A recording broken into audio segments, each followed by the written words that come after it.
ఈవీఎంలను tampering చేయొచ్చని నిరూపిస్తున్నారు సాంకేతిక నిపుణులు. ఎన్నికల కమిషన్ దగ్గర ఉన్న ఈవీఎంలో పలు సాంకేతిక లోపాలున్నాయంటున్నారు technical expert Vemuri Harikrishna. Hack చేయలేమని ఈసీ సవాల్ చేయడం సరికాదన్న హరికృష్ణ, ఓపెన్ ఆడిట్ పెడితే అన్ని బయటకొస్తాయంటున్నారు. ఈవీఎంలను అన్నిటినీ కలిపి ఒకేసారి హ్యాక్ చేయొచ్చంటున్న హరికృష్ణతో మా ప్రతినిధి అశోక్ ఫేస్ టు ఫేస్.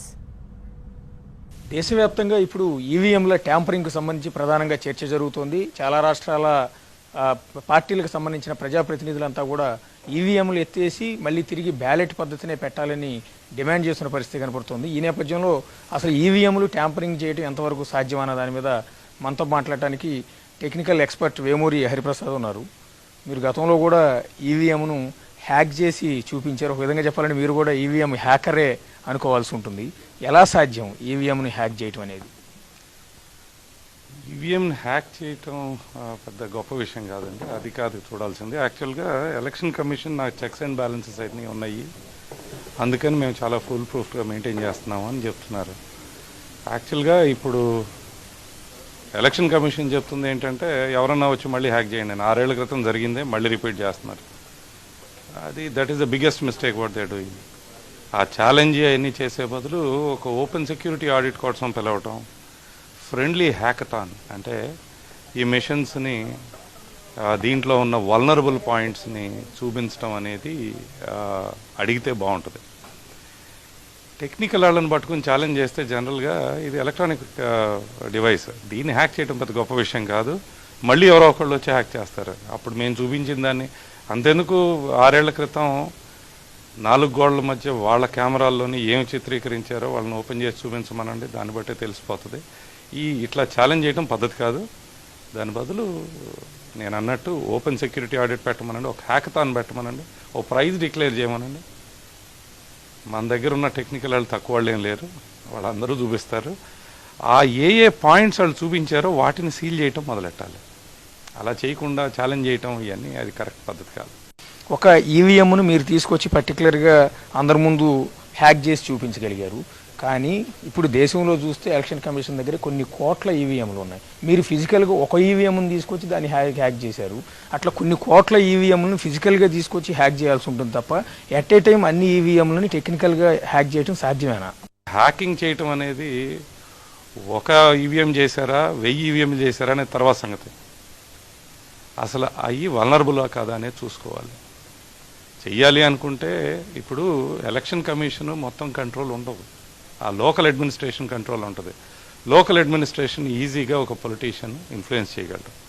అతను చేయగలిగి ఒక క్రిమినల్ని కనుక వేర్ హౌస్లో పంపించడం అంటూ జరిగితే అది పెద్ద సమయం పట్టదు.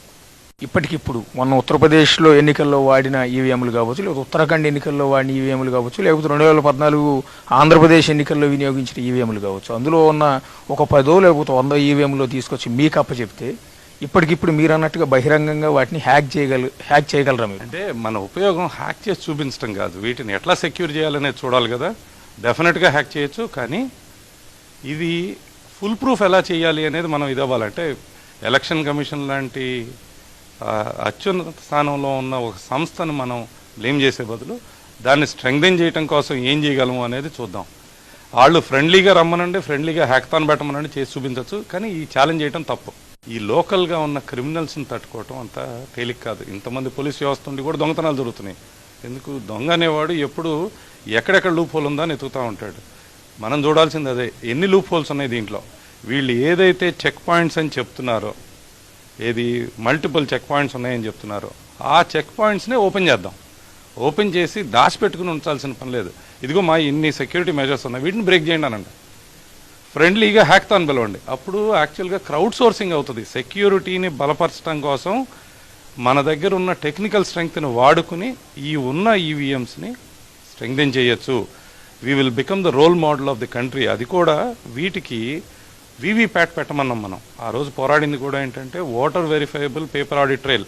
మిషన్స్ తీసిపారేయండి, పేపర్ బ్యాలెట్కి రండి అని కూడా మనం చెప్పట్లా. Voter verifiable paper audit trail చేసినప్పుడు నేను ఓటు ప్రెస్ చేసిన మరుక్షణం నాకు కనపడుతుంది నేను ఎవరికి ఓటేసాను అనేది ఒక ప్రింట్ వస్తుంది. దాన్ని నేను యాక్సెప్ట్ చేసిన మరుక్షణం అది లోపల వెళ్ళి పడాలి. అప్పుడు నేను రేపు పొద్దున అనుమానం వ్యక్తం చేసినా తీసి వెరిఫై చేయొచ్చు. అలా చేయడానికి వీళ్ళు సిద్ధపడాలి. కానీ ఛాలెంజ్ చేస్తే పెద్ద సమయం పట్టదు. భారతీయులు చాలా టెక్నికల్గా చాలా స్ట్రాంగ్. ఈ మిషన్స్ని చీల్చి చెండాటం 2 నిమిషాల పని. భవిష్యత్తులో ఇప్పుడు మాయావతి డిమాండ్ చేస్తున్నారు, మొన్న ఉత్తరప్రదేశ్ ఎన్నికల్లో ఖచ్చితంగా ఈవీఎంలు ట్యాంపరింగ్ జరిగింది, ఏ ఓటు వేసినా కూడా అది బీజేపీకే పడిందని ఆమె ఆరోపణలు చేశారు.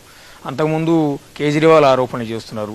రేపు ఢిల్లీ మున్సిపల్ ఎన్నికల్లో కూడా ఖచ్చితంగా బ్యాలెట్ పద్ధతిని పెట్టమని కేజ్రీవాల్ డిమాండ్ చేస్తున్నారు. ఇట్లా ముఖ్యమంత్రి స్థాయిలో ఉన్నవాళ్ళు మాజీ ముఖ్యమంత్రులే డిమాండ్ చేస్తున్నారు. ఈ నేపథ్యంలో ఈవీఎంలు బెటర్ అంటారా, బ్యాలెట్ పద్ధతే బెటర్ అంటారా? ఈవీఎంలు తీసేయటం అనేది ఇంత సాంకేతికంగా ఇంత అభివృద్ధి చెందుతున్న దీంట్లో తీసేయమంటాం అనేది తప్పు. కానీ ఈ ప్రస్తుతం ఉన్న ఈవీఎంని కంటిన్యూ చేయటం, వీవీప్యాట్ లేని ఈవీఎంని కంటిన్యూ చేయటం కూడా ప్రజాస్వామ్యానికి ప్రమాదమే. ఎందుకంటే ఎలక్ట్రానిక్ ఓటేషన్ మనం ఏం ప్రోగ్రామ్ చేసామో దాన్ని బట్టి అది పనిచేస్తుంది. అది కళ్ళకు కనపడదు. ఒక బల్బును పట్టుకుని 10 సార్లు ఆపి ఆన్ చేసి ఎన్నిసార్లు ఆపి ఆన్ చేసామంటే ఎవడని చెప్పలేడు. అంతే ఇది కూడా. అందుకనే voter verified paper audit trial అనేది ప్రజాస్వామ్యానికి ముఖ్యం. వీళ్ళు అది పెడితే అది డెఫినెట్గా ఈ టైప్ ఆరోపణలన్నీ చల్లబడిపోతాయి. ఇవాళ పంజాబ్ ముఖ్యమంత్రి కూడా ఒక స్టేట్మెంట్ ఇచ్చున్నారు, ఒకవేళ ఈవీఎం లాంటి వాటిని హ్యాక్ చేసే అవకాశం ఉంటే నేను ముఖ్యమంత్రి అవను కదా, కాంగ్రెస్ ముఖ్యమంత్రిని అని అంటూ ఉన్నారు. ఇది గెలిచిన వాళ్ళకేమో ఈవీఎంలు దేవుళ్ళు, ఓడిపోయిన వాళ్ళకి ఈవీఎంలు దెయ్యాలు. ఇప్పుడు ఓడిపోయిన ప్రతి ఒక్కడు, నేను అదే మాట అన్నాను, ఇంతకుముందు ఓడిపోయిన బీజేపీ కూడా ఇదే మాట ఉంది. ఇక్కడ మేము కూడా గట్టిగా పోరాడాం వాటి గురించి. ఇప్పుడు కాంగ్రెస్ వంతు అయింది అంతే. కాబట్టి ఇది once and for all close చేయడానికి ఎలక్షన్ కమిషను మేమన్నట్టు సెక్యూరిటీ మీద ఆడిట్ అనేది పెడితే ఇది తొందరగా క్లోజ్ అయిపోద్ది. అంతేగాని దీన్ని ఇంకా ఓపెన్ పెట్టి ఛాలెంజ్ చేయటం అనేది మాత్రం నేను హర్షించను. సార్, ఇప్పటికీ కూడా ఎట్టి పరిస్థితుల్లో ఈవీఎంని హ్యాక్ చేయడం సాధ్యమే అనేది టెక్నికల్ ఎక్స్పర్ట్ వేమూరి హరిప్రసాద్ చెప్తున్నారు. గతంలో ఇదే ఈవీఎంని హ్యాక్ చేయడం ద్వారా ఆయన్ని పోలీసులు అరెస్టు కూడా చేశారు, ఆయన మీద కేసు కూడా నమోదు చేశారు. ఇన్నేళ్ల తర్వాత కూడా ఆయన అదే మాట కట్టుబడి ఉన్నారు. ఖచ్చితంగా ఈవీఎంలు హ్యాక్ చేయడం సాధ్యమే, ట్యాంపరింగ్ చేయడం అనేది సాధ్యమైనదే. ఎందుకంటే అందులో ఉన్న అనేక లోపాలు ఉన్నాయి. ఆ లోపాలను సరిచేయకుండా మరోసారి ఎన్నికల కమిషన్ దమ్ముంటే హ్యాక్ చేయండి అంటూ సవాల్ విసరటం కూడా సమంజసం కాదు అంటూ ఆయన చెప్పేది. అట్లాగే ఓపెన్ హ్యాకథాన్ పెట్టమని కూడా ఆయన సవాల్ విసురుతూ ఉన్నారు. కెమెరా పర్సన్ సుధీర్తో కలిసి అశోక్ టీవీ 9 విజయవాడ నుంచి.